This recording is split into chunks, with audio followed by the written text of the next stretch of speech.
Sa loob lamang ng 3 araw, 3 katulong na ang dumating at umalis. Pinalayas, bawat isa'y umalis ng umiiyak sa harap ng engrandeng tarangkahan ng pinakamagarbong mansyon sa São Paulo. Ang nasa likod ng lahat ng ito, si bilyonaryong Ricardo Peralta, malamig, malupit at walang pakialam sa pagkakamali.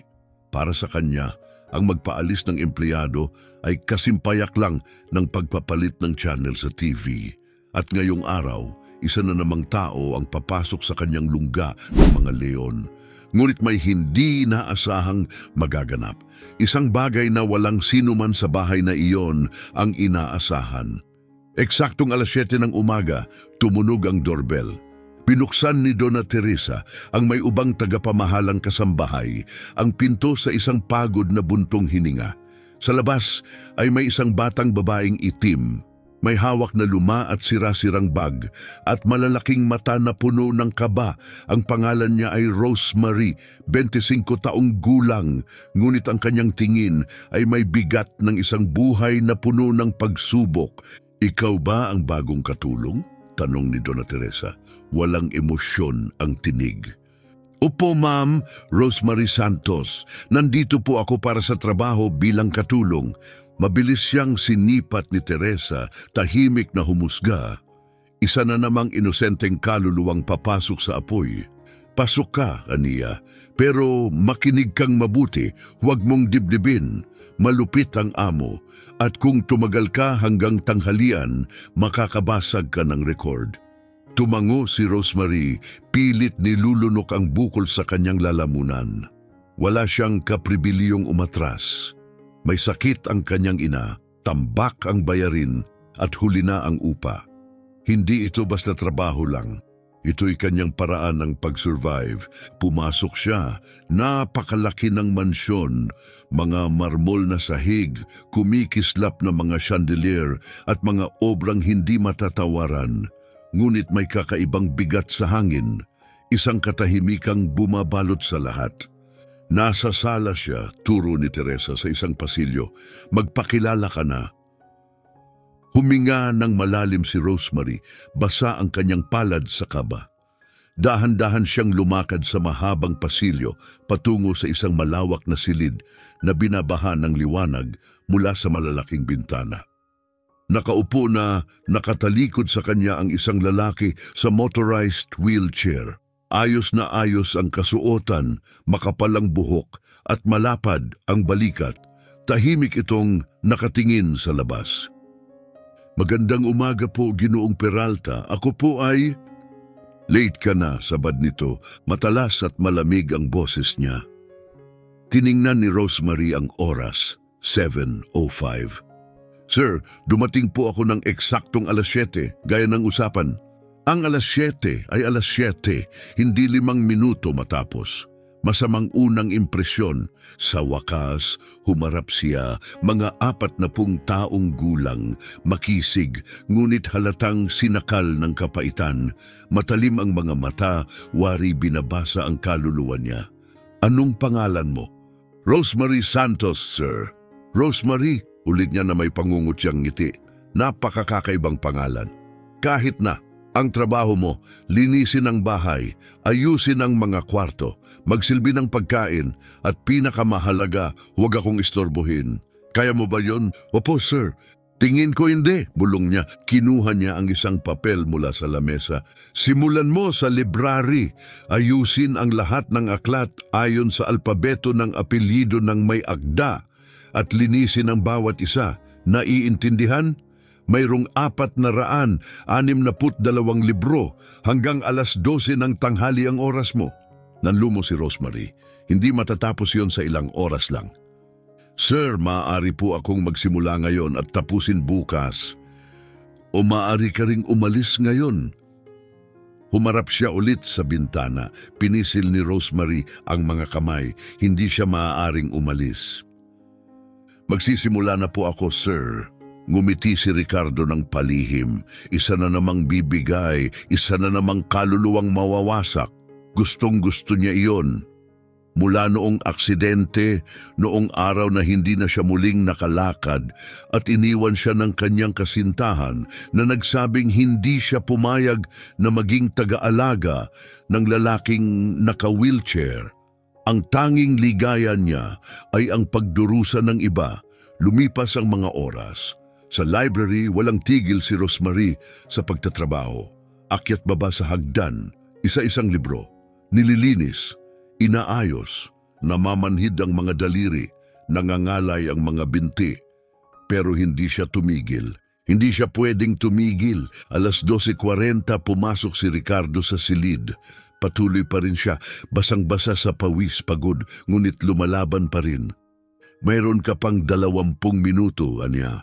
Alam ko po, sir, sagot niya, hindi tumigil sa ginagawa. Tahimik siyang pinanood ni Ricardo.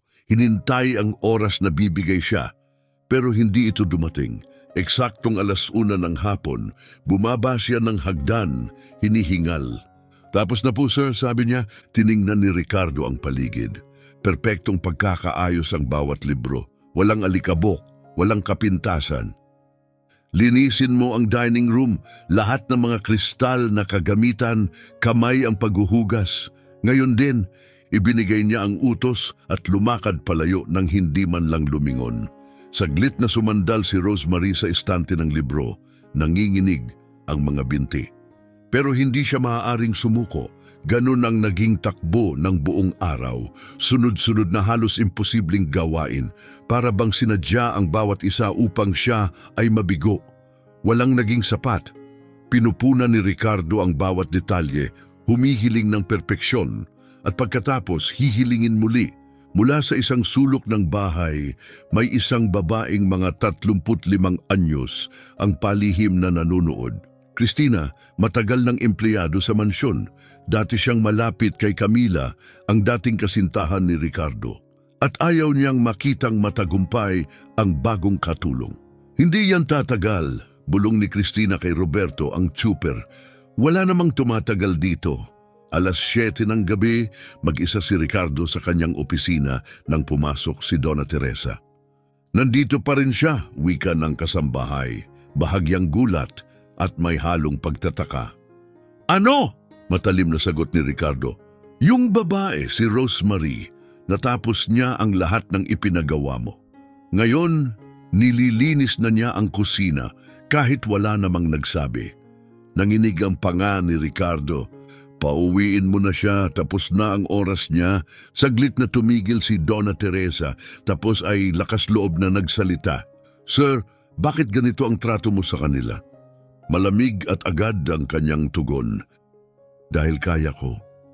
At dahil wala namang halaga ang sino man sa kanila, lahat sila umaalis.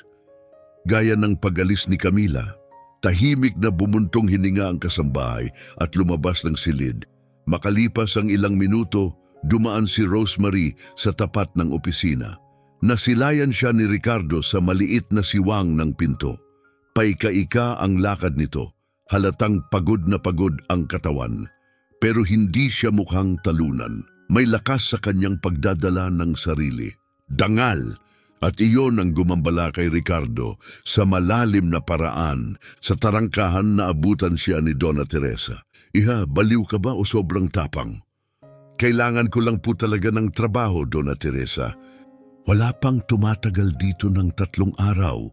Ganyan na siya simula ng aksidente. E di susubukan kong tumagal ng 4, sagot ni Rosemary. Pilit nang ngumiti bago naglaho sa dilim ng gabi. Sa opisina, nanatiling tahimik si Ricardo. Mag-isa sa kanyang mga alaala. Ang katulong na iyon, iba siya. At ang pagiging iba niya ay nakakabahala dahil ipinapaalala nito kung sino siya dati, bago ang aksidente, bago ang wheelchair, bago siya iwan ni Camila, bago siya tumigil sa pagiging tao. Ayaw niyang alalahanin iyon, kaya bukas, mas magiging malala para kay Rosemary, mas mahirap. Sisiguraduhin niya iyon. Samantala, nagising si Rosemary ng 5:00 ng umaga. Masakit ang buong katawan. Namamaga ang kanyang mga paa. Ang mga palad ay puno ng paltos mula sa maghapong paglalaba at paglinis. Nakahiga siya sa maliit na kwartong kasama ang kanyang ina. nakatitig sa bitak-bitak na kisame. Maaari na sana siyang tumigil, humanap ng ibang trabaho. Pero wala nang iba, hindi sa ganun kabilis, hindi sa ganung sahod. Bumangon siya, naligo gamit ang malamig na tubig, isinuot ang payak na uniforme. Pagkatapos tumingin sa kanyang natutulog na ina. Maputla si Donna Maria, hindi pantay ang paghinga, mas malala ang paggubo. Kailangan niya ng gamot, mahal na gamot. Kakayanin ko pangako, bulong ni Rosemary sabay hakbang sa malamig na umaga. Eksaktong alas 6:50, pinindot niya ang doorbell ng mansyon. Binuksan ni Donna Teresa ang pinto, gulat sa nakita. Bumalik ka? Opo, Donna Teresa. Diyos na ang bahala sa iyo, bata, bulong ng kasambahay. Gising na si Ricardo, hindi naman talaga siya natutulog. Ang sakit sa kanyang mga binti, sakit na hindi na dapat umiiral. Ang banggaan, ang mga alaala, ang wheelchair na animoy kadena, paalala ng taong hindi na siya kailanman magiging muli. Humigop siya ng mapait na kape habang nakatitig sa maayos na hardin. At doon nakita niya ito, si Rosemary. Bumalik na sa oras, hindi talunan. May kumislot sa kanyang kalooban. Dapat sumuko na siya. Papasukin mo siya, utos niya sa intercom. Pumasok si Rosemary sa dining room.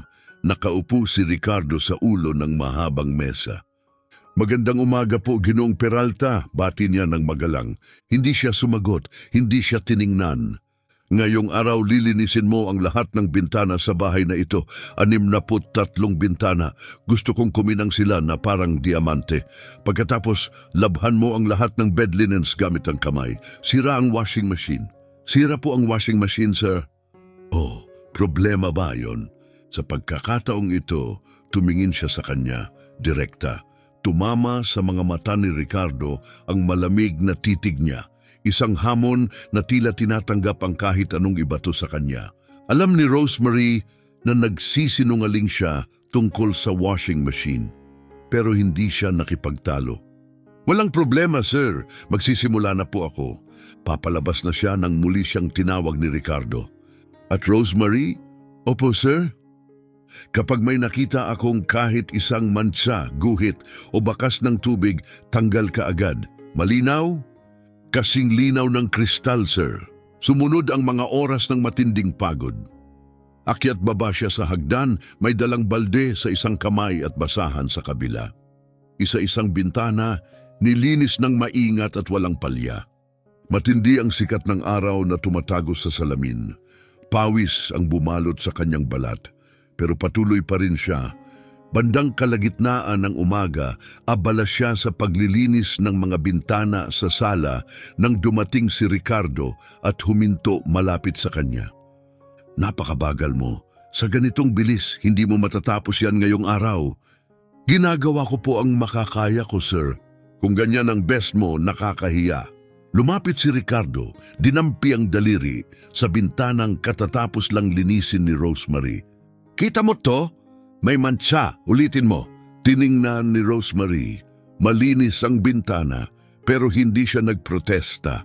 Tahimik niyang kinuha ang basahan at pinunasan muli. Nanatili si Ricardo sa tabi niya, pinapanood siya, naghihintay ng inis, galit, kahit anong emosyonal na pagsabog. Pero wala siyang nakuha, tahimik lang si Rosemary, kalma, tuloy sa trabaho, at iyon ang lalong ikinagalit ni Ricardo. Wala kang pride, wala kang dangal, paano mo natitiis na ganito kakausapin? Sigaw niya. Huminto si Rosemary, tiningnan siya ng diretso matatag. May dangal po ako, sir. Dangal mula sa marangal na trabaho, sa pagtulong sa pamilya ko. Maaari mo akong laitin, subukan mong ipahiya, pero hindi mo yun kayang kunin sa akin. Sandaling natigilan si Ricardo. Tinamaan ng mga salitang hindi niya alam na sensitibo pa rin siya. Wala siyang imik, lumayo na lang. Sa kusina may mga bulungan. Iba siya, bulong ni Roberto ang tsuper. Wala pang ganyang humaharap sa kanya. Kawawang bata, sabi ni Donna Teresa. Hindi niya alam, sa ikalawang araw talaga lumalabas ang tunay na Ricardo. Bandang hapon, nakayuko si Rosemary sa palanggana, naglalaban ng mga kumot gamit ang kamay. Ang malamig na tubig ay dumadampi sa mga paltos sa kanyang mga palad. Dumating si Ricardo, tahimik siyang pinanood. "Magkano kinikita mo sa inyo? Bakit mo kailangang magtrabaho dito ng ganito?" Tanong niya, halos akusado. Hindi tumigil si Rosemary. "Kailangan ko pong tulungan ang nanay ko para sa pagpapagamot. Malubha ang sakit niya." "Sakit saan?" "Sa baga, kailangan niya ng gamot. Mahal po." Tumahimik si Ricardo pagkatapos malamig na nagsalita. Kaya pala ginagawa mo akong ATM. Yung mayaman, ako ng problema ng lahat." Sa wakas, tumingin si Rosemary diretso sa mata niya. "Hindi po ako humihingi ng tulong. Nandito po ako para magtrabaho at nagtatrabaho ako. Binabayaran mo ako, ginagawa ko ang parte ko, iyon lang." "Fair," sabi niya na may mapanuyang tawa. "Akala mo ba may patas sa buhay?" "Kung patas ang buhay, hindi ako nakaupo sa upuang ito. May kinabukasan pa sana ako, may kasintahan, kalayaan." Sa di kalayuan, dahan-dahang naglakad si Cristina sa pasilyo. Mahilig siyang makinig kapag pinapagalitan ni Ricardo ang iba. Ipinapaalala nito sa kanya ang lumang panahon noong naroon pa si Camila at puno ng tawanan at saya ang bahay na ito. Napansin ni Rosemary ang kakaibang kislap sa mata ni Ricardo. Hindi galit, sakit, pero wala siyang sinabi. "Tapusin mo yan," utos ni Ricardo. "Pagkatapos, linisin mo ang ballroom." Matagal nang sarado. Malamang puro alikabok na. Umalis siya habang ang kanyang tinig ay umalingaw-ngaw sa paligid. Ang ballroom ay napakalaki. Mga sahig na kahoy mula dulo hanggang dulo. Malalaking salamin sa gilid. At sa isang sulok may grand piano na natatakpan ng puting telang kupas. Sinimulan ni Rosemary ang trabaho. Inalis ang mga takip, isa-isa. Lumipad ang alikabok sa ere. Pagkatapos, nakita niya ang mga larawan sa dingding. Si Ricardo, mas bata, nakangiti katabi ang isang magandang babaeng blonde. Mga litrato ng bakasyon, kasiyahan, masasayang alaala. Isang Ricardo na ibang-iba. Kasalanan ng pagiging usisero. Nanggaling sa likuran ng tinig. Nagulat si Rosemary. "Pasensya na po, sir, hindi ko sinasadya. Tinitingnan mo ang dating buhay ko, yung dati kong pagkatao, bago nagbago ang lahat." Pumasok si Ricardo sa silid, dahan-dahang lumalapit habang nakatingin sa mga alaala sa dingding. "Dati may mga party dito masaya, may tugtugan, sayawan, tawanan. Ngayon, para na lang itong libingan." "Pwede niyo pa pong ibalik yan, sir?" Mungkahi ni Rosemary marahan. Tiningnan siya ni Ricardo na may pait. "Mga party, habang ganito ako para pagtinginan, pagtsismisan, kaawaan. Hindi, salamat. Sobra na ang tao sa buhay kong." Umingay ang kanyang boses. "Hindi mo alam ang pakiramdam. Ang magising araw-araw na walang nararamdaman mula baywang pababa. Na mawalan ng lahat, galaw, kasintahan, pangarap, lahat sa isang iglap." Hindi pa tapos si Ricardo. "Hindi mo alam ang pakiramdam na iwan ng taong pinakaminahal mo. Dahil lang hindi ka nakapakipakinabang, napanoorin ang sarili mong dating ikaw maging abo." Tahimik lang si Rosemary. Hindi siya sumabat. Hinayaan niyang ilabas niya ang sakit. "Si Camila," mahinang sabi niya, "yung kasintahan ko. Sinabi niya sa akin na hindi siya pumayag para maging nurse. Iba raw ang usapan namin. Karapat-dapat daw siya sa lalaking makakasabay pa rin sa paglalakad. 3 buwan matapos ang aksidente, iniwan niya ako. Dala ang mga alahas na ibinigay ko. Nawala. Iniwan akong ganito. Sa upuang ito. Sa kulungang ito." Hinagod niya ang kanyang mukha, humihingal. "Kaya oo, kaya ganito ako makitungo. Dahil kaya ko. Dahil ito na lang ang natitirang kontrol ko. Ito na lang ang nagpaparamdam sa akin na may kapangyarihan pa ako. Masaya ka na ba?" Huminga ng malalim si Rosemary at sa mahinang tinig, ngunit buo at matatag, ay nagsalita. "Hindi po, sir. Dahil ibig sabihin yon, siya ang nanalo. Napakurap si Ricardo, naguguluhan. Ano? Si Camila, binasag niya kayo at hinayaan niyo. Ginawa ninyong kulungan ang sarili niyong buhay at kayo mismo ang may hawak ng susi. Hindi ang wheelchair ang bilangguan, sir, kundi ang sakit niyo. At ngayon, pinaparusahan niyo ang sarili niyo at lahat ng nasa paligid ninyo. Lumakas ang boses ni Ricardo. Anong karapatan mong... Pero hindi umatras si Rosemary. Alam ko po ang pakiramdam ng masaktan, putol niya. Alam ko ang mawalan. Namatay ang tatay ko sa atake sa puso noong 15 anyos ako. Walang babala. Bigla na lang nawala. Hindi kinaya ni mama. Bumagsak siya. Kinailangan kong huminto sa pag-aaral. Iwan ng lahat magtrabaho. Tumigil siya saglit. Hindi nanginginig ang kanyang tinig. At may natutunan ako na lahat tayo may pagpipilian, mamuhay sa sakit o mamuhay sa kabila nito. Kayo may pera, seguridad, bahay. Ako, wala. Pero pinipili kong lumaban. Kayo pinili niyong manatiling sira. Sa pasilyo, muling nakikinig si Cristina. Umirap at tumawa ng pailalim. Hindi rin tatagal to, bulong niya. Natigilan si Ricardo.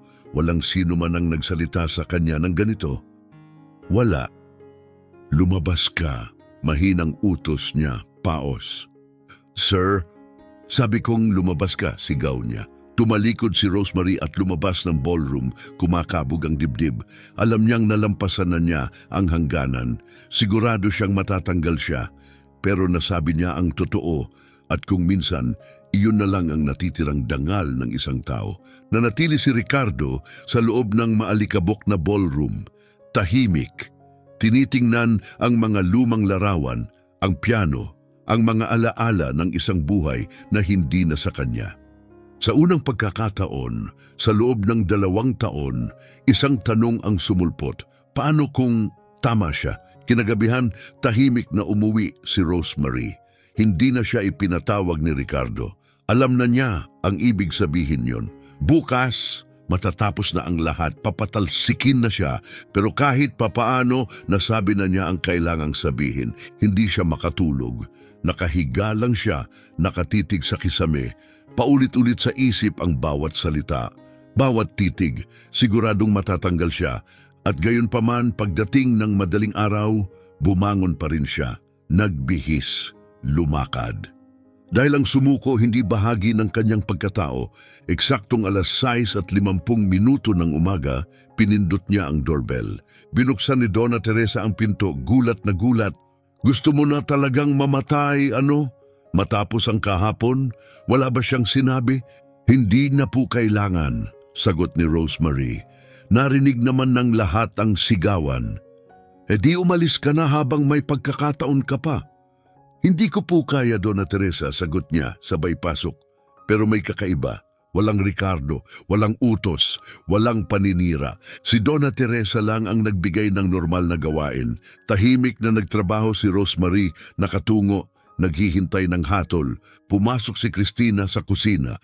Andito ka pa rin? Wow, kahanga-hanga. Pero hintayin mo lang, walang tumatagal sa kanya. Cristina, tama na. Singhal ni Donna Teresa, hayaan mo ang bata. Nanunood lang naman ako, sagot ni Cristina na may mapanuyang ngiti saka umalis. 10:00 ng umaga, umalingaw-ngaw ang tunog ng makina ng kotse sa labas. Isang mamahaling sasakyan ang huminto sa harap ng mansyon. Bumaba mula rito ang isang babaeng nasa 60 taong gulang, elegante, may tindig ng may kaya, ngunit hindi arugante. Itim na salamin sa mata, designer na handbag, maringgal ang bawat hakbang. Dumating na si Donna Carmela, anunsyo ni Roberto ang super. Habang pinupunasan ni Rosemary ang hallway, pumasok ang babae. Tiningnan siya ni Donna Carmela at binigyan siya ng bahagyang ngiti, malungkot ngunit magiliw. Bago ka lang ba rito? Mahinahong tanong ng ginang. Opo, Ma'am, Rosemary Santos, tugon niya. At gaano ka nakatagal nagtatrabaho sa anak ko? 3 araw na po, Ma'am. Tumawa si Donna Carmela, tuyot ngunit may bahid ng pagkabilib. 3 araw? Diyos ko, para kang gawa sa bakal. Sa mismong sandaling iyon, pumasok si Ricardo mula sa aklatan. Nang makita niya ang kanyang ina, nagbago ang kanyang mukha. naging matigas na parang marmol. Ina, hindi ko inaasahan ang pagdating mo ngayon. Eksakto kung bakit hindi kita sinabihan. Kung ginawa ko, siguradong may dahilan ka para umiwas.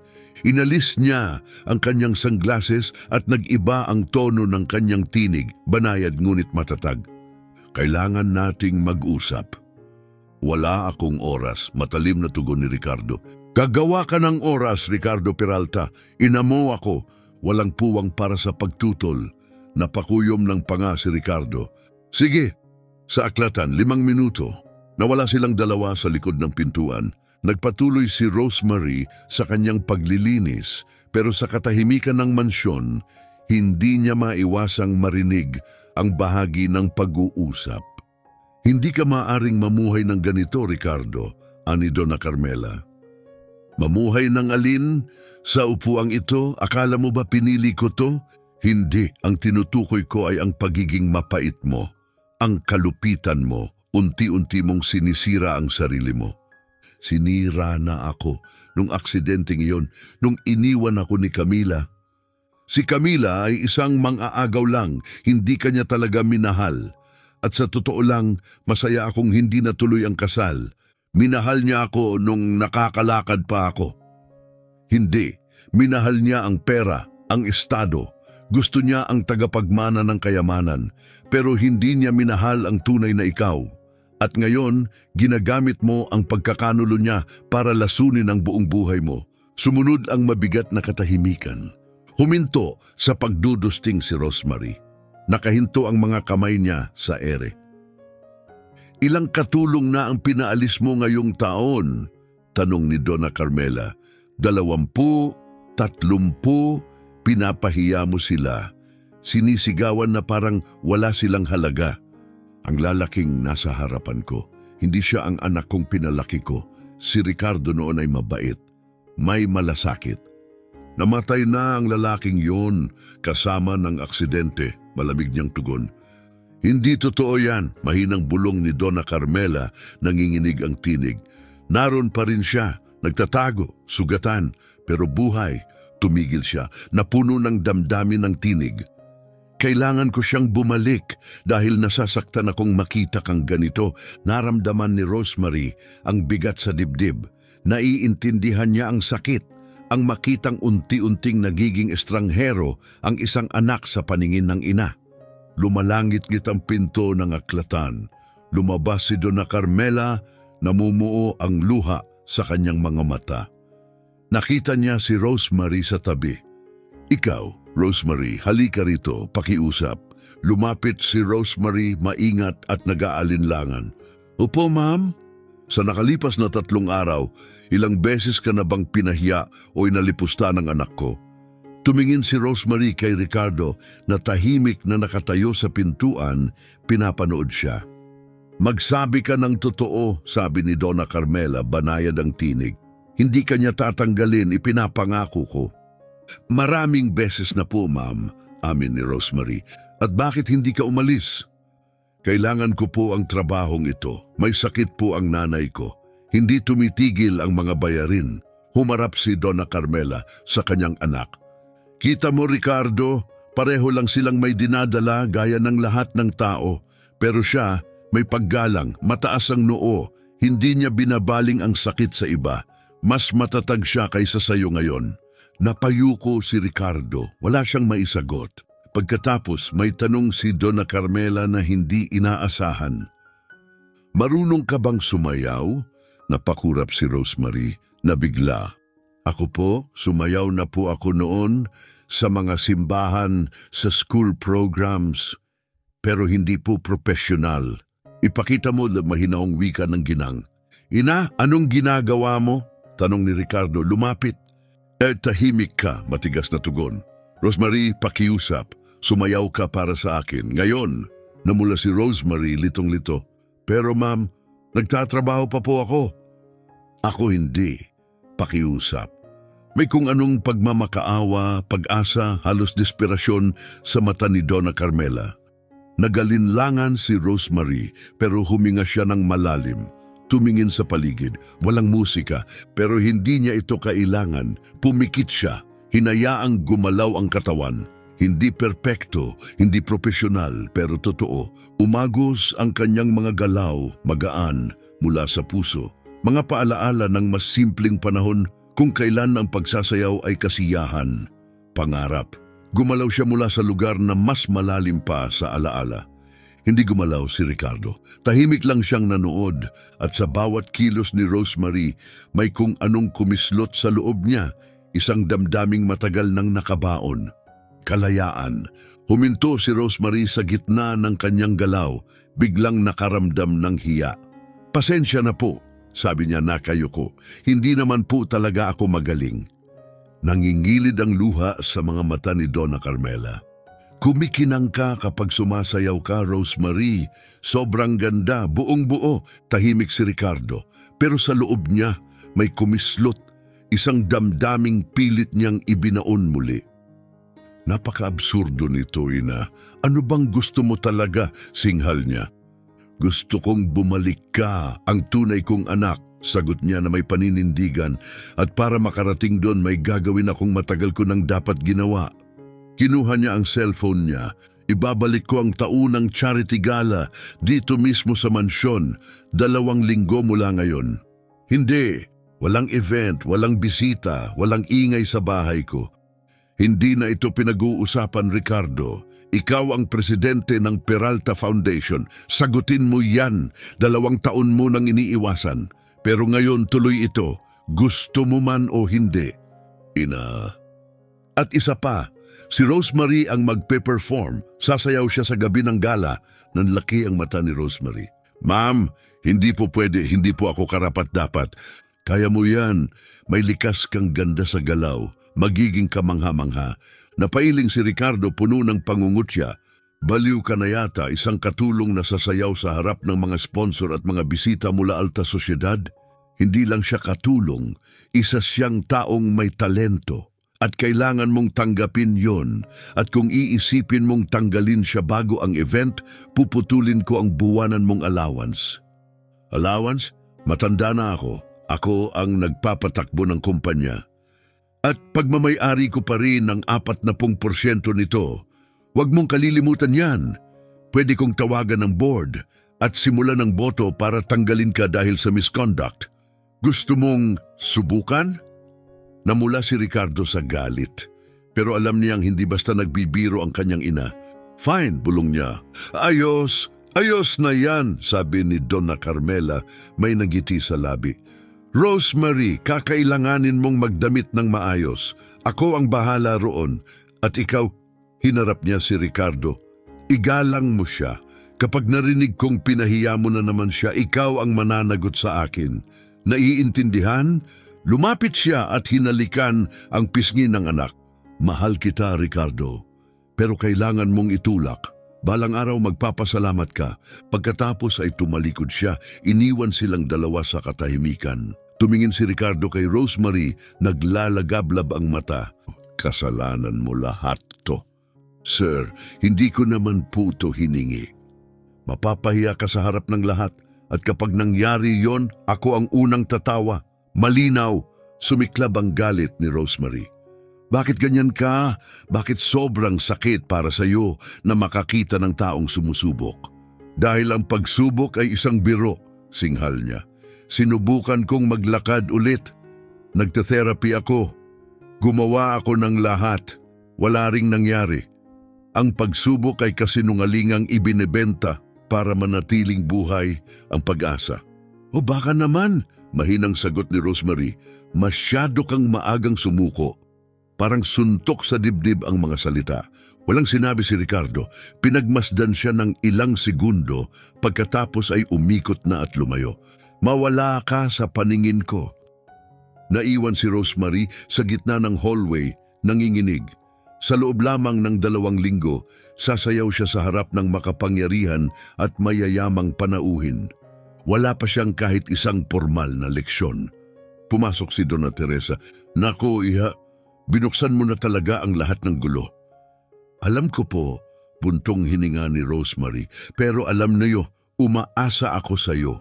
Kailangan may isang tao na makapagpagising sa kanya at mukhang ikaw lang ang may lakas ng loob na gawin yon. Ngumiti si Rosemary pilit. Matapang ba ako o baliw lang? Hindi ko pa alam at tumawa sila. Pero sa loob, punong-puno ng takot si Rosemary. Paano niya ito kakayanin? Lumipas ang mga araw sa ilalim ng tahimik na paghihirap. Hindi na sumisigaw si Ricardo. Hindi na siya lantaran kung mang-insulto. Pero bawat tingin ay may halong paghamak. Bawat salita ay may lason. Bawat ngiti sa kanyang pagdaan ay paalala, gusto siyang mabigo. Sa araw, ginagawa ni Rosemary ang kanyang mga tungkulin. Sa gabi, kapag tulog na ang lahat, pumupuslit siya sa ballroom. Doon siya nagpatugtog ng marahang musika, nagsanay, nadapa, muling nagsimula.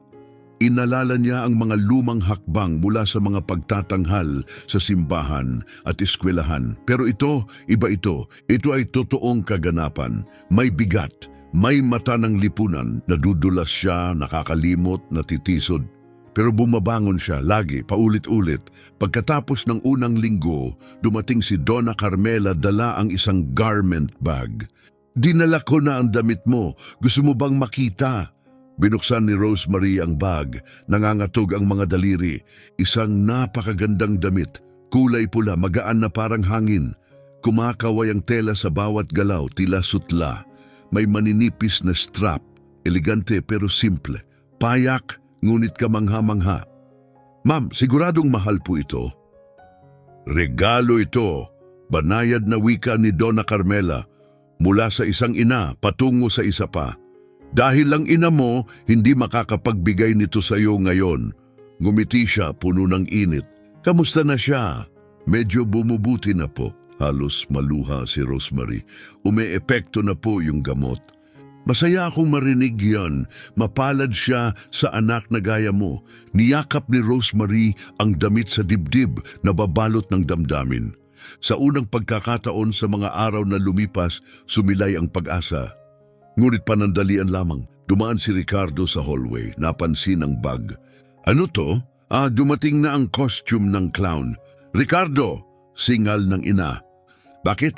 "Nagsasabi lang ako ng totoo. Aakyat siya roon, kikilos-kilos at palakpakan siya ng mga tao dahil naawa." Ganyan talaga ang charity events. Namula sa kahihiyan si Rosemary. "Tama ka siguro, sir," sagot niya, kalmado ang tinig. "Malamang pumalpak ako. Hindi ako sanay. Wala akong mga pagkakataon tulad ng iba. Pero susubukan ko kasi kaming mga tulad ko, yun lang ang kaya naming gawin. Patuloy na sumubok kahit sabihin ng iba na wala na kaming pag-asa." Hindi na siya naghintay ng sagot. Tumalikod at pumasok sa kanyang silid. Tiningnan ni Donna Carmela ang kanyang anak matalim. "Ikinararangal mo ba yon? Durugin ang taong takot na nga sa sarili niya. Nagiging totoo lang ako. Kailangan ng isa na maging makatotohanan. Hindi, nagiging malupit ka dahil naaalala mo kung sino ka noon. Matapang, may pag-asa, marunong sumubok." Umiling siya sa pagkadismaya at lumakad palayo. Naiwan si Ricardo sa hallway. Wala kundi ang echo ng sarili niyang kapaitan. Umi-echo sa isipan ni Ricardo ang mga salita ng kanyang ina. At kinamumuhian niya kung gaano kadalas itong tama. Lumipas ang mga araw. Lalong papalapit ang charity gala. Abala ang buong mansyon. Labas-masok ang mga event planners. May mga dumarating na bulaklak. Inilalagay ang mga ilaw. Inaayos ang mga mesa sa ilalim ng mga chandelier na matagal nang hindi nagniningning. Ang bahay na dating malamig at tahimik, unti-unting nagkakaroon muli ng buhay. Si Christina ay tuwang-tuwa, sa wakas may galaw, may mga boses, may enerhiya, parang nung araw. Bilang pinakamatagal na staff sa ilalim ni Donna Teresa, siya ang naatasang mangasiwa sa ilaw at tunog. Nagbigay siya ng mga utos na may yabang, ninanamnam ang kontrol. "Paki-double check nga ang equipment bago ang event?" tanong ni Roberto. "Siyempre," kumpiyansang tugon niya, "walang magiging aberya." Pero sa ilalim ng kumpiyansa, alam na niya kung ano ang balak niyang gawin. Samantala, kinamumuhian ni Ricardo ang bawat sandali nito. Isang gabi bandang 2:00 ng madaling araw, hindi siya makatulog.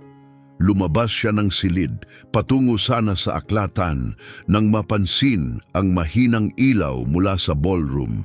At musika. Lumapit siya, dahan-dahang sumilip sa bahagyang bukas na pinto. Nandoon si Rosemary. Nakapaa-suot ang simpleng damit, sumasayaw mag-isa sa loob ng walang lamang silid. Ang kanyang mga galaw ay may pag-aalinlangan pero puno ng determinasyon. Umikot siya, nadulas, sinubukang muli, nadapa. Pagkatapos tumayo ulit at nagsimulang muli. Hindi gumalaw si Ricardo, nanatili siya sa dilim, pinapanood. May kung anong kakaiba rito, ang kanyang pagtitiyaga, ang tahimik niyang lakas. Hindi siya sumasayaw para sa iba, walang palakpakan, walang kailangan patunayan, walang kailangang mapabilib. Sumasayaw siya dahil may tinig sa loob niya na nagsasabing kailangan. Kailan nga ba huling may ginawa si Ricardo na dahil lang sa kasiyahan, dahil lang sa pagiging buhay? Hindi niya maalala, isang maganda at maayos na galaw ang naisagawa ni Rosemary, napangiti siya para sa sarili. Ipinagmamalaki niya ang sarili niya, hindi dahil pinanood siya, kundi dahil may naabot siyang bagay mag-isa. At sa sandaling iyon, may kakaibang damdaming pumasok kay Ricardo. Inggit. Inggit sa kanyang kalayaan, sa kanyang kakayahang ipagdiwang ang maliliit na tagumpay. Sa kanyang lakas na patuloy mangarap, kahit pa sinasabing wala siyang karapatang gawin iyon. Tahimik na umalis si Ricardo, ngunit hindi siya nakatulog buong gabing yon. Kinabukasan, pumasok siya sa kusina kung saan naghahanda si Donna Teresa ng pananghalian. Nag-iensayo ba siya gabi-gabi? Tanong niya. Halos mapatalon si Donna Teresa. Sino po, sir? Si Rosemary. Nag-iensayo ba siya sa gabi? Nag-atubiling sumagot si Donna Teresa. Opo, sir. Halos hindi na siya nagpapahinga. Maghapon siyang nagtatrabaho, tapos mag-isa siyang nagsasanay sa gabi. Pilit niyang pinipiga ang sarili. Bakit? Bakit niya pinapahirapan ang sarili para sa bagay na hindi naman niya responsibilidad? Dahil ayaw niyang mabigo ang ina niyo, at dahil ayaw niyang mapatunayang tama kayo. Matagal na nanatiling tahimik si Ricardo. Pagkatapos lumabas, 3 araw na lang bago ang gala, makapal ang tensyon sa paligid. Si Rosemary ay tila multo ng sarili. Itim ang ilalim ng mga mata, nanginginig ang mga kamay sa pagod, pero hindi siya tumigil. Si Ricardo tahimik lang na pinapanood siya mula sa malayo. At habang tumatagal ang kanyang pagmamasid, may kung anong bumigat sa kanyang dibdib. Isang bagay na hindi komportable. Guilty siya, pinahirapan niya ang isang babaeng walang ginawang mali.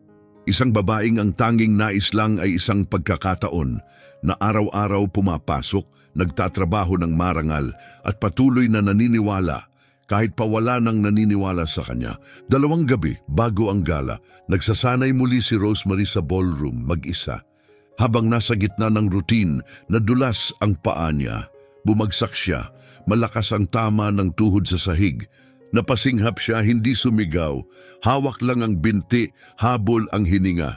Sinubukan niyang tumayo nang hina ang tuhod, muling bumagsak at sa pagkakataong ito nanatili na siya sa sahig. Napuno ng luha ang kanyang mga mata.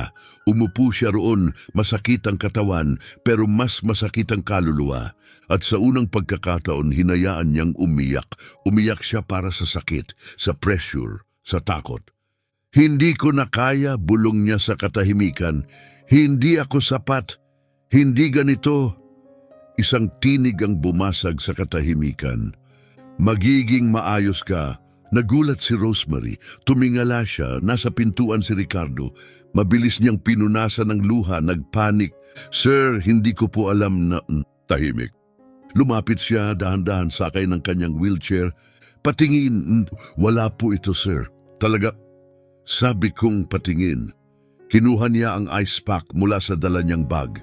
2 taon na akong palaging kasama ang mga doktor, mga pisikal na therapist. Alam ko ang itsura ng injury. Wala nang ibang sinabi, maingat niyang inilagay ang yelo sa maganyang tuhod. Nanigas si Rosemary, hindi siya sanay sa ganitong Ricardo. Ito ang unang beses na hinawakan siya ni Ricardo at ang haplos niya ay banayad. Bakit mo ginagawa ito? Tanong ni Ricardo. Mababa ang boses, halos malambing. Bakit mo pinapahirapan ang sarili? Tumingin si Rosemary sa kanya, halos pabulong ang sagot. Kasi kailangan ko. Anong pinapatunayan mo? At para kanino? Nagtagpo ang kanilang mga mata. Para sa sarili ko, na higit pa ako sa isang katulong. Higit pa sa taong nakakalimutan ng lahat paglabas ng kwarto. Kahit isang gabi lang, kahit isang sayaw lang, gusto kong patunayan na mahalaga ako. Tumama ng diretso sa dibdib ni Ricardo ang kanyang mga salita. Ang matinding pagnanais na maramdaman ang halaga. Naaalala niya yon, matagal na lang niyang ibinaon. Mali ang paraan ng ensayo mo, bigla niyang sabi. Ano po? Yung galaw mo pinipilit mo. Pero ang sayaw, hindi tungkol sa lakas, tungkol ito sa pagbitaw. Tignan mo. Itinaas niya ng kaunti ang mga braso, nagpapakita habang nakaupo sa kanyang wheelchair. Ganito ang ginagawa mo, matigas, kontrolado, pero dapat ganito, malambot, dumadaloy. Kailangan mong magpaagos. Pinanood siyang mabuti ni Rosemary. Paano niyo po yan alam? Dati akong sumasayaw. Bago ang aksidente, hindi ako profesional pero magaling ako. Mahilig akong sumayaw sa mga party kasama si Camila. Isa yun sa mga bihirang bagay na nagpaparamdam na buhay ako. Tumalikod siya. Isa lang yan sa mga bagay na kinuha ng upuang ito sa akin. Walang nagsalita saglit. Pagkatapos, mahina, ngunit malinaw na nagsalita si Rosemary. Pwede niyo akong tulungan, kahit sa musika lang. Hindi ko alam kung ano ang pipiliin. Pero magaling po kayong pumili. Handa na sanang tumanggi si Ricardo, pero may pumigil sa kanya. Bukas ng gabi, kita tayo rito. Mamili tayo ng kanta. Bahagyang ngumiti si Rosemary, isang ngiting totoo. Salamat po, sir. Huwag mo muna akong pasalamatan, mater niya, halos nakangisi. Kapag pumalpak ang performance mo, kasalanan mo yon. At sa ganong paraan siya lumabas ng ballroom. Sa unang pagkakataon sa loob ng 2 taon, may inaabangan si Ricardo Peralta sa susunod na araw. Dahil sa unang pagkakataon, sa matagal na panahon, may dahilan na siyang gumising. May taong kailangan niyang tulungan. At dahil doon, parang muli siyang nabuhay at dumating na ang araw. Nagbago na ang anyo ng buong mansyon. Gintong ilaw ang kumikislap sa bawat sulok. Pula at puting mga bulaklak ang nakapila sa mga pasilyo. Ang mga mesa'y kumikislap sa ilalim ng mga kristal na chandelier. Ang mga waiter ay nakaunipormeng plantsado, paikot-ikot sa hardin. Isa-isang dumadating ang mga mamahaling sasakyan. Dumaragsa ang mga bisita, mga negosyante, politiko, mga personalidad mula sa mataas na lipunan ng Sao Paulo. Sa kanyang silid sa itaas, pinapanood ni Rosemary ang lahat mula sa bintana. Nakabitin sa likod niya ang pulang damit, sinasalo ang malambot na liwanag. Malakas ang kabog ng kanyang dibdib. Sa loob ng ilang oras, lalabas siya roon at sasayaw sa harap ng mga taong makapangyarihan, mayayaman, mga taong sa kalye ni hindi siya titingnan sa mata. Pumasok si Donna Teresa sa pintuan. Ayos ka lang ba, iha? Sinusubukan ko po. Magiging kahanga-hanga ka. Ramdam ko yan. Nginitian siya ng kasambahay at tahimik na lumakad paalis. Humarap muli si Rosemary sa salamin at gumawa ng desisyon kahit pumalpak ang musika. Kahit may masira, hahanapin niya ang sariling galaw. Dadalin niya ang sariling tugtugin. Sa ibaba, nakaupo si Ricardo sa kanyang opisina. Ayos na ayos ang bihis. Itim na suit, manipis na kulay abo na kurbata, maayos ang buhok. Tahimik niyang pinapanood mula sa bintana ang pagdating ng mga bisita. Walang tinipid ang kanyang ina. Higit sa 200 panauhin ang inaasahan. Mga CEO, senador, socialites. Mga taong minsan lang nakarinig ng kwento tungkol sa mahiwagang tagapagmana, ang bilyonaryong nawala matapos ang aksidente. Kinamumuhian niyang iparada siya sa harap nila. Bumukas ang pinto, pumasok si Donna Carmela, elegante at makinang. Ang kanyang gintong bestida ay kumikislap sa pagiging simple ngunit maringal. Kumikintab ang kanyang alahas sa liwanag. "Handa ka na, anak?" tanong niya. "Hindi," maikling sagot niya.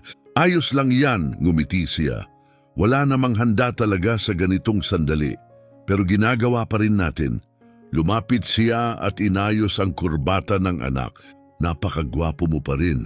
Ikaw pa rin ang pinakakitang lalaki sa kwarto. Kahit naka-wheelchair." "Ina, wag." "Hindi, kailangan mo tong marinig. Hindi ang upuang yan ang naglalarawan kung sino ka." Tinitigan niya ito ng diretsyo. "Hindi kailanman. Ang totoong sukat ng lalaki ay kung anong mga desisyong ginagawa niya. At ngayong gabi, pinili mong humarap. Iyon ang mahalaga. Ipapakita mo sa lahat na buhay ka pa," mahinahong sabi ni Donna Carmela. Mahina ang boses ni Ricardo, halos hindi marinig. "At paano kung ayoko nang mabuhay?" Hinawakan ng kanyang ina ang magkabilang pisngi niya, puno ng luha ang kanyang mga mata. "Kung ganoon, ako na lang ang magnanais niyan para sa'yo," bulong niya. "Hanggang sa araw na ikaw na mismo ang magnanais niyan para sa sarili mo. Ayos ba?" Tahimik na tumango si Ricardo. Walang salitang lumabas. 8 p.m. punong-puno na ang kasiyahan. May malambing na jazz na lumulutang sa hangin. Ang mga usapan ay tila alon sa malayo. Tawanan na may kasamang tingga ng champagne ang maririnig kung saan-saan. Nakaupo si Ricardo sa gitna ng Grand Hall, parang isang exhibit mula sa nakaraan. Lumapit ang mga bisita, nakangiting matamis pero malamig ang mga mata. "Ricardo, ang tagal nating di nagkita. Mukhang kamangha-mangha ka pa rin, kaibigan. Miss na miss ka na namin." Mainit ang salita pero malamig ang tingin. Tumango lang siya, nakipagkamay, nagpakita ng mga ngiting pilit, puro mechanical na sagot. Pero sa loob niya, parang sinasakal siya. Pagkatapos, may dumating na malakas ang boses. "Ricardo, parang isang dekada na yata. Isang lalaking nasa 50, may malaking tiyan at sobrang lapad ng ngiti. Gaano na ba katagal?" 2 taon at 3 buwan, sagot ni Ricardo walang emosyon. "Grabe, kamusta ka na? Pisikal, ibig kong sabihin." "Nasa upuan pa rin kung yun ang tanong mo." Natigilan ang lalaki. Oo nga, syempre, pero may bagong gamutan ba? Umunlad ba?" "Wala." Tumahimik ang paligid. Kung kailangan mo ng kahit ano." Tumango si Ricardo, pilit ng ngiti. Kasinungalingan. Lahat sila nagsisinungaling. Wala ni isa ang andoon dahil sa malasakit, dahil lang sa imahe, dahil lang sa obligasyon. 9 p.m. tumigil ang musika. Bahagyang dumilim ang mga ilaw habang si Donna Carmela ay maringal na umakyat sa entablado. Para siyang isinilang na may mikropono sa kamay. "Magandang gabi po sa inyong lahat," ani niya na may ngiti. "Isang karangalan na tanggapin kayong muli sa isang espesyal na gabi. Palakpakan, magalang. Marami sa inyo ang nakakaalam, ito ang ika-20 anibersaryo ng ating charity gala. Ngayong gabi, magtataas tayo ng pondo para sa mga bata ng Santa Clara Hospital." Masigabong palakpakan. Pero bago tayo magsimula sa auction, meron tayong isang bagay espesyal, isang pagtatanghal, isang sayaw. Tumigil siya sandali, tinitingnan ng mga tao.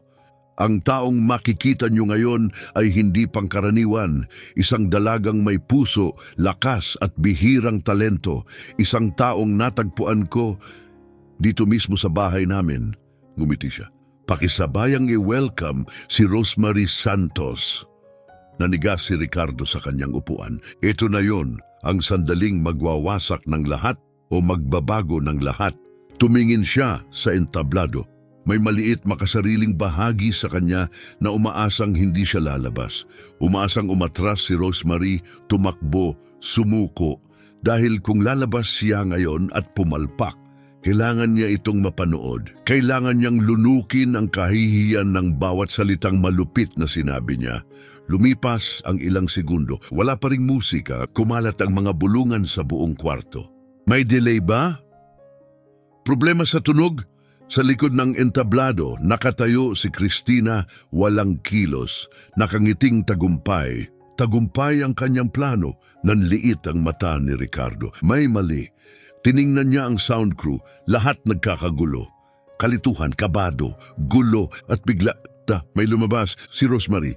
Nag-iisa, walang tugtog, walang ilaw, walang engranding pasok. Siya lang, tumahimik ang buong silid. Napakaganda niya. Ang pulang bestida ay parang apoy na dumadaloy sa kanyang katawan. Ang natural niyang kulot na buhok ay nakapalibot sa mukha niyang kalmado. Simple at perpekto ang kanyang makeup. Nakapaa siyang lumakad sa gitna ng entablado, bahagyang nanginginig ang mga kamay. Pero ang kanyang mga mata, hindi. Tumingin siya sa dagat ng mga mukha at ngumiti. Pagkatapos itaas niya ang mga kamay at nagsimulang pumalakpak. Isa, dalawa. Mabagal, matatag, clap, clap, clap, naguluhan ng mga tao. Pero may ilan ang sumabay hanggang sa marami na. Clap, clap, clap. At nagsimulang gumalaw si Rosemary. Walang orkestra, walang track. Siya lang. Ang mga yapak niya ang naging musika, ang palad niya, ang ritmo, ang katawan niya, ang instrumento. Umikot, tumalon, umindayog, tunay, tapat buhay. Ang dapat sana'y isang sabotahe, naging sining. Nag-adapt siya, nag-improvise. Hindi siya nagpakitang perpekto, nagpakitang totoo. Si Ricardo ay tila na-freeze sa kanyang upuan, napalitan ng mahika ang isang sirang sitwasyon. Napuno niya ang kawalan ng kaluluwa. Ipapaalala mo sa mundo na nandito ka pa, sabi ni Donna Carmela, may ngiti sa labi. Tumingin sa ibaba si Ricardo. At paano kung ayoko nang nandito pa, mahinang bulong niya, maingat siyang hinawakan ng kanyang ina sa magkabilang pisngi, ang mga matay kumikislap sa luha. Kung ganoon, ako na lang ang magnanais niyon para sa'yo. Bulong niya, puno ng lambing. Hanggang sa gusto mo na rin ito para sa sarili mo. Ayos ba? Tumango siya, walang salita, ngunit may gumalaw sa kanyang kalooban. 8 a.m. and G, umaapaw ang gala sa saya, malumanay, natugtugin ang lumulutang sa hangin. Mahihinahong usapan, masigabong tawanan at mga kristal na basong nagkakabanggaan sa gitna ng makinang na ilaw. Nakaupo si Ricardo sa gitna ng main hall, napapaligiran ng mga pamilyar na mukha at huwad ng ngiti. Lumapit ang mga tao, nakipagkamay, nagbigay ng papuri. Ang galing mong tingnan. Miss ka na namin, Ricardo, pero hungkag ang lahat. Tumango siya, pilit ng ngumiti, mga ngiting walang kaluluwa. Sa loob niya, gusto na niyang maglaho. Ricardo, kaibigan ko! Sigaw ng isang matandang lalaki, may halakhak at hiningang amoy alak. Gaano na ba katagal? 2 taon at 3 buwan, malamig niyang tugon. Wow! At ang recovery mo, pisikal? Nasa upuan pa rin kung yon ang tanong mo. Napatigil ang lalaki. May bagong therapy ba? Pagunlad, wala, tumahimik. Basta kung kailangan mo ng kahit ano. Isa na namang kasinungalingan, lahat sila. Nagkukunwaring nagmamalasakit, nagkukunwaring kaibigan. At ngayon sa gitna ng karamihan, hindi pa kailanman naramdaman ni Ricardo na ganito siya kalungkot. 9 a.m. and G, unti-unting nawala ang musika. Ang mga mata ng lahat ay lumipat sa entablado kung saan maringgal na lumakad si Donna Carmela.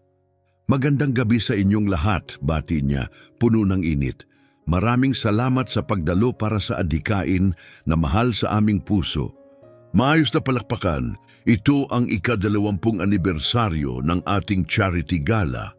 Ngayong gabi, magtitipon tayo ng pondo para sa Santa Clara Children's Hospital. Masigabong palakpakan. Pero bago ang auction, may sorpresa kami. Tumigil siya sandali, ngumiti.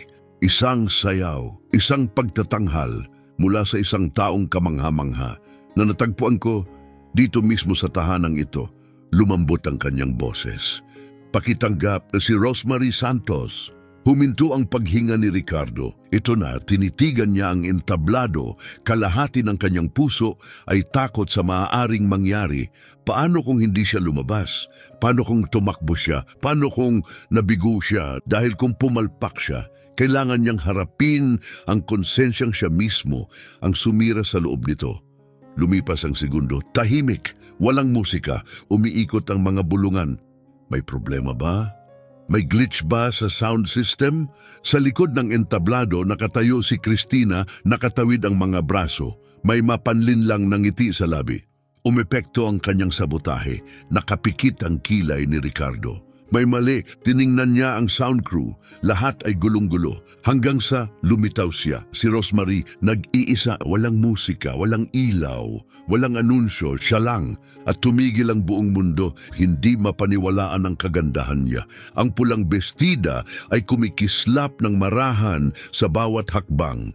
Nakapaikot ang kanyang mga kulot sa mukha niyang payapa. Ang mga paa ay humahalik sa entablado na tila ito'y sagradong lupa. Lumakad siya sa gitna, tumigil, ngumiti.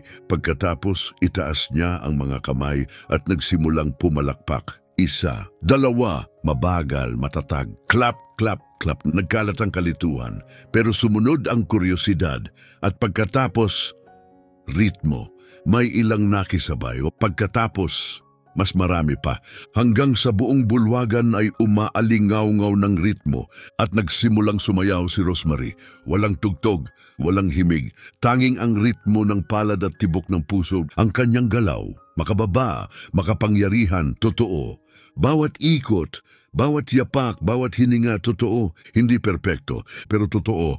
Sumasayaw siyang parang inaangkin muli ang kanyang buhay. Parang sinisigaw sa mundo, narito ako. Walang kumurap at si Ricardo, bumuka ang kanyang puso. Para bang ang pag-asa mismo ang sumasayaw sa harapan niya. Parang ang kagandahan ay bumalik sa mundo sa sandaling yon. Tahimik na tumulo ang kanyang luha, hindi dahil sa pagiging perpekto, kundi dahil sa tapang. At sa sayaw na iyon, nakita niya ang lahat ng kanyang nawala. At ang lahat ng maaari pa niyang makamit. Umikot si Rosemary, magaan at maringgal. Itinaas ang mga kamay sa langit, ngumiti. Ngiting nagsasabing, tinutupad ko ang pangarap ko kahit para lang sa sandaling ito. Nagsimulang tumugtog ang musika, salamat kay Roberto. At pagkatapos, ginawa niya ang hindi inaasahan ng kahit sino. Tumigil siya sa gitna ng entablado, dumilat at tumingin direkta kay Ricardo. Walang iba, tumigil ang oras. Sa isang silid na punong-puno ng tao, silang dalawa na lang ang naroon. Dalawang kaluluwang basag, dalawang nakaligtas. At pagkatapos, bumaba siya. Lumakad patungo kay Ricardo. Tumigil sa harap ng kanyang wheelchair. Iniabot ang kamay. Sumayaw ka kasama ko, bulong niya. Nanigas si Ricardo. Hindi ko kaya. Kaya mo, sagot niya. Mahina pero buo, kasama ako sa paraan mo. Nananatiling nakaabot ang kanyang kamay, matatag, matapang, inaanyayahan at tiningnan siya ni Ricardo. Ang luha sa kanyang mata, ang lakas sa ngiti niya. At ang kung anuman sa loob niya na matagal nang nakabaon. Sumuko. Iniabot niya ang kamay. Hawak niya ito, totoo, mainit, nakakakalma. Walang awa, walang lungkot, tanging presensya. Kumilos si Rosemary sa paligid niya. Sumasayaw, isinasama siya, tinatanggap siya sa sandali. Itinaas niya ang isang kamay, sumunod sa kanya. Di kumpiyansa, mabagal, pero hindi na mahalaga. Maganda ito, hindi dahil sa teknik, kundi sa katotohanan. Tahimik ang buong kwarto, ilan ay umiiyak. Dahil ito'y hindi na isang pagtatanghal, ito ay pagpapagaling, ito ay pagpapatawad, dalawang buhay na muling sinusulat ang sarili sa harap ng lahat. Umikot siya, hinawakan ng dalawang kamay ni Ricardo at tiningnan siya sa mata. Ngumiti, ngiting nagsasabing, mahalaga ka, nandito ka. At sapat na yon, gumuho ang lahat sa loob ni Ricardo. Ang lahat ng pader, ang lahat ng pait, naging luha. At hindi na niya inisip kung sino ang nanonood dahil sa unang pagkakataon sa maraming taon, buhay siya. Dahil sa kanya, hinawakan ni Rosemary ang kanyang mga kamay ng mas mahigpit at patuloy ang sayaw. Unti-unting huminto ang musika, isang huling galaw, elegante, puno ng dangal. At yumuko siya sa harap ni Ricardo, hindi bilang katulong, hindi bilang tagasilbi, kundi bilang kapwa kaluluwa. Nagwakas ang musika, katahimikan, at pagkatapos, dumagundong ang palakpakan, tumayo ang lahat, sigawan, luha, pagpupugay. Bravo! Bravo! Si Donna Carmela sa likuran, umiiyak sa tuwa. Bumalik na ang kanyang anak. Sa wakas, sa entablado hawak pa rin ni Rosemary ang mga kamay ni Ricardo. At tiningnan siya nito, hindi na may distansya, hindi na may kataasan, kundi may paghanga. "Salamat," nanginginig ang boses niya. "Walang anuman, sir." "Hindi," ngumiti siya, isang totoong ngiti. "Tawagin mo na lang akong Ricardo." Ngumiti rin si Rosemary. Ricardo. Nagpatuloy ang palakpakan, yumuko siya sa huli, mabilis na bumaba ng entablado, nahihiyang magpakitang muli, pero kumikislap ang mukha. Nagawa niya, nakasayaw siya, lumipad siya, at iyon ay sapat, gabi na. Habang nagpapatuloy ang party sa ibaba, umakyat si Rosemary sa silid. Dahan-dahang inalis ang pulang damit, isinabit ito na parang kayamanang hindi matutumbasan. Dahil para sa kanya, yun nga, patunay na nakatayo siya sa entablado kung saan hindi siya kailanman inaasahan. At naroon pa rin siya. Nahiga siya sa makitid na kama, pagod. Pero masaya, malalim, tunay. Sa ibaba, tahimik na nakaupo si Ricardo habang binabati ng mga bisita. Pero wala siyang naririnig. Ang isipan niya nasa sayaw, nasa kanya, nasa pakiramdam ng muling mabuhay. Pagkaalis ng huling panauhin, lumapit si Donna Carmela. "Iba ka na ngayon," sabi niya. "Oo," tugon ni Ricardo. "Siya yun, hindi ba?" Si Rosemary, tumango siya. Pinaalala niya sa akin na hindi ibig sabihin ng pagbabago ng buhay tapos na ito. Pwede akong mabuhay ng iba, pero mabuhay pa rin. Niyakap siya ng ina. "Alam ko," bulong niya. "Alam kong nandoon ka pa." Kinabukasan, gaya ng dati, maagang nagising si Rosemary. Isinuot ang kanyang uniforme, bumaba, bumalik sa trabaho na parang walang nagbago. Dahil para sa kanya, wala naman talagang nagbago. Matagal na siyang malakas, matagal na siyang matapang. Ngayon lang siya tunay na nakita. Isa pa rin siyang katulong, isa pa ring amo si Ricardo. Pero lahat ay nagbago. Nang pumasok si Rosemary sa kusina kinabukasan, nandoon na si Ricardo, hinihintay siya. "Magandang umaga," bati niya banayad. "Magandang umaga, sir, Ricardo." "Umupo ka." Pakiusap. Mupo siya, may alinlangan. Huminga ng malalim si Ricardo, pinipilit ang katahimikan. "May utang akong paghingi ng tawad sa'yo. Yung totoo, para sa bawat panlalait, bawat masakit na salita. Sa paraan ng pagtrato ko sa iyo na parang wala kang halaga." Tinitigan niya si Rosemary diretso sa mga mata. "Hindi mo yon deserve. Walang sino man ang dapat tratuhin ng ganoon." Napabuka ang labi ni Rosemary, gulat. "Ricardo, ako." "Hayaan mo muna ako," putol niya, banayad ang tono. "Iniligtas mo ako kahapon. Baka hindi mo sinasadya, hindi mo balak, pero ginawa mo. Walang laman ng loob ko noon, manhid, patay. Pero sa sayaw na yon, sa lakas mo, binuhay mo ulit ako." Kinuha niya ang isang sobre sa mesa. "May gusto akong ibigay sa iyo. Gusto kong tustusan ang pag-aaral mo, profesional na pagsasanay sa sayaw, sa pinakamahusay na paaralan sa São Paulo." Nanlaki ang mga mata ni Rosemary. "Ano? Ricardo, hindi ko po matatanggap to. Kailangan ko pa rin ng trabahong ito." "Patuloy kang babayaran," sagot niya, "pero hindi bilang katulong, kundi bilang isang eskolar." Ngumiti siya. "Mag-uumpisa ako ng programa para sa mga kabataang may talento pero walang kakayahang pinansyal.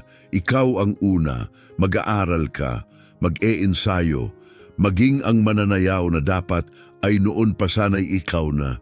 Mabilis dumaloy ang mga luha, pilit niyang pinigil, pero bumagsak din. "Bakit? Bakit mo ito ginagawa para sa akin?" "Dahil ipinakita mo sa akin na kaya kong magbago, na gusto kong magbago. Pero hindi ko kaya ng mag-isa." Tumingin siya sa baba tapos muling tumingin sa kanya. "Kailangan kong bumalik sa therapy. Kailangan kong subukang muli. At kung ikaw ay nakasayaw sa harap ng 200 tao nang walang kahit isang leksyon, siguro kaya ko ring sumubok muling tumayo, kahit masakit, kahit pumalpak ako." "Pwede akong sumubok," ngumiti si Rosemary sa gitna ng luha. "Kaya mo," bulong niya, "at magagawa mo. Naniniwala ako sa iyo.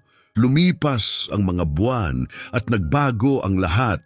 Si Rosemary ay nagsimulang sumailalim sa formal na pagsasanay sa sayaw. At hindi lang siya magaling, napakahusay niya, lumalim ang kanyang teknika, lumakas ang kumpiyansa, lumago siya, naging buo, at pinakislap ang bawat silid na kanyang pinasukan. Si Ricardo ay bumalik sa pisikal na therapy. Masakit ang proseso. Mabagal ang unang linggo. Masakit paglipat mula wheelchair patungong banig. Pinalalakas ang core. Muling inaaral ang mga nakalimutang galaw. Pero nakatuon siya, determinado hanggang sa ika-5 linggo. Doon nagsimulang maging sobrang sakit ang lahat. Laging masakit ang katawan. Nakakapagod ang bawat session. Bawat maliit na tagumpay, makatayo ng 20 segundo, makalakad ng 2 hakbang na may suporta, parang binabayaran ng buong mundo. Isang gabi, pagod at puno ng galit, nakaupo siya kasama ang kanyang ina. Ano bang silbi nito? Bulong niyang mapait. Lahat ng sakit para sa 2 hakbang, 3, hindi ko na mababawi ang buong lakad ko. Kakailanganin ko pa rin ang upuang ito. Walang magbabago. Anak, huwag kang sumuko, pakiusap ng kanyang ina. Pero nakapagpasya na siya. Tapos na ako. Sinubukan ko pero hindi sapat. Tatawagan ko na ang klinika. Kakanselahin ko na ang natitirang session. Kinuha niya ang telepono. At doon bumukas ang pinto. Nandoon si Rosemary, dumalaw. Narinig niya ang lahat. Hindi, matatag niyang sabi. Hindi mo kakansilahin kahit ano. Lumingon si Ricardo, gulat. Ano? Wala kang karapatang sumuko. Hindi pagkatapos ng lahat ng pinaglaban mo. Rosemary, hindi mo naiintindihan ang sakit.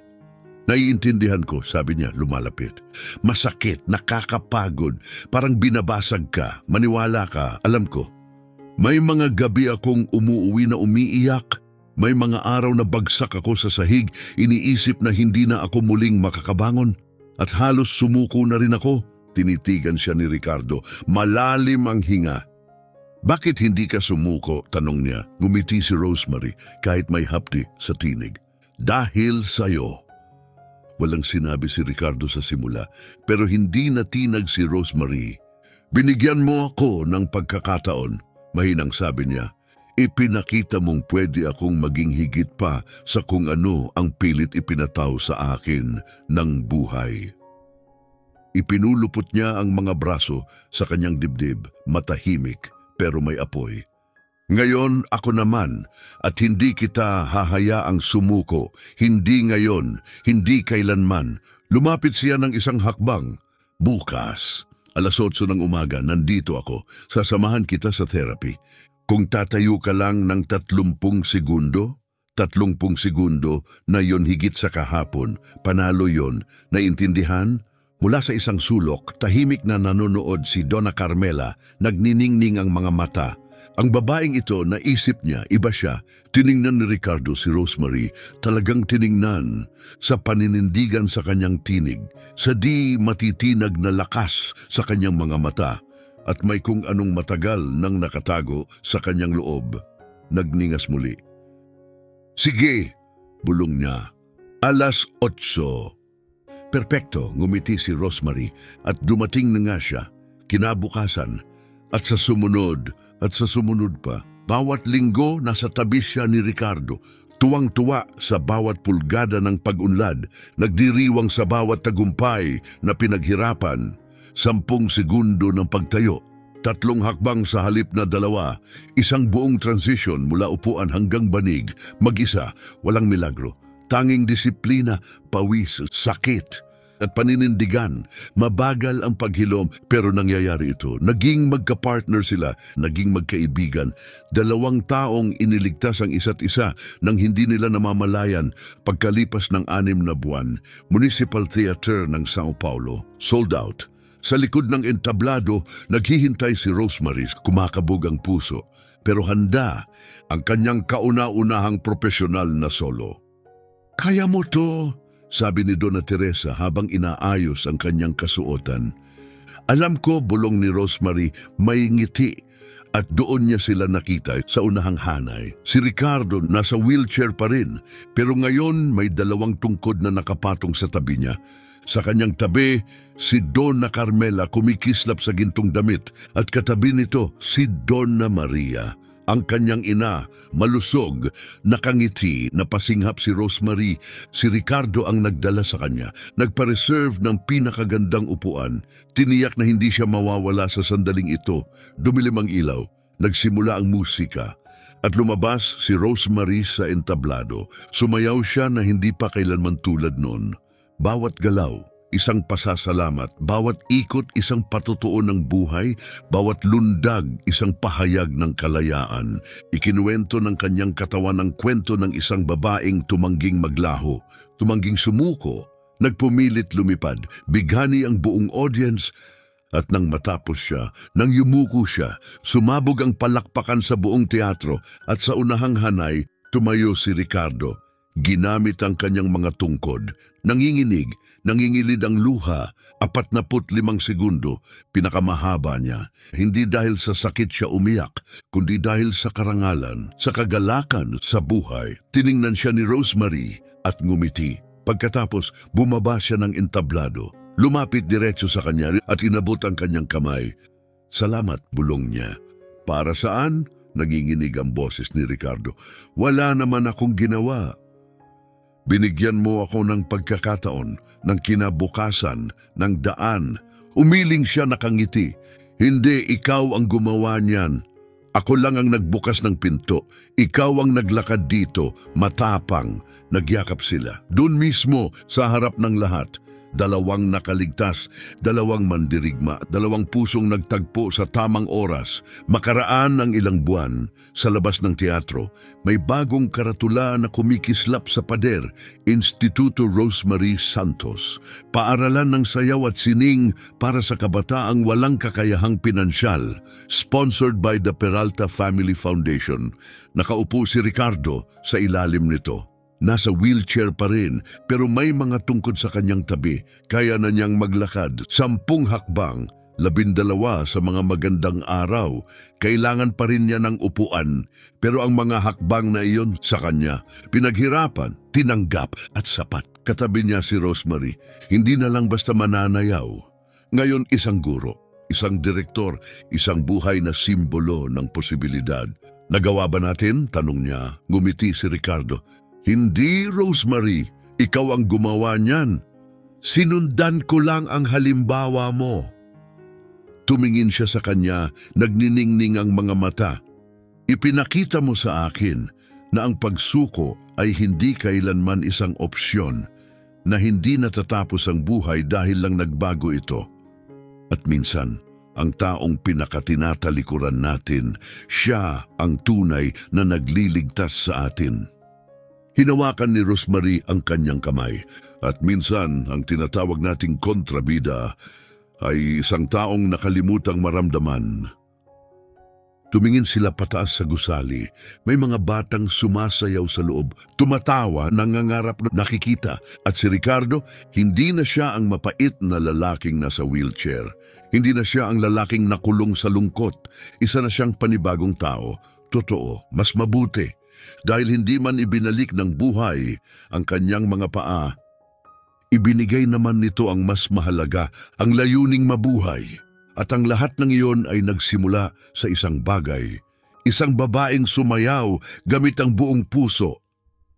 At sa isang kamay na inabot ng may tapang,